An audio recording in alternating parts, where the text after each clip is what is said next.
its cover is a story behind every person. There is a reason why they are the way they are. Think about that before you judge someone.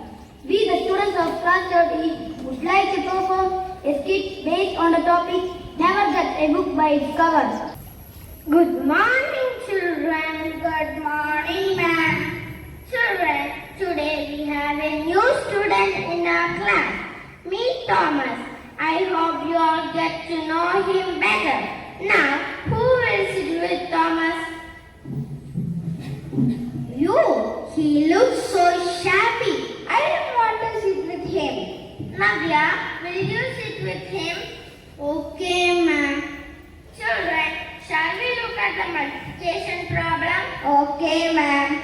Okay, multiply 486 with 36. Ma'am, it is 70,496. How did you get it so fast, child? Ma'am, I had learned abacus in my previous school.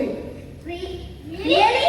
Amazing. We never expected him to be so intelligent. Wow, you are such a brilliant kid. See, children, Thomas has recently lost his parents and he is currently living in a foster home.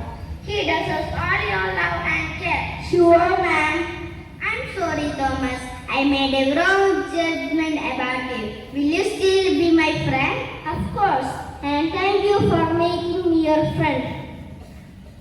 It is easy to look at people and make quick judgment about them, their present and their past. But you would be amazed at the pain and tears a single smile hides.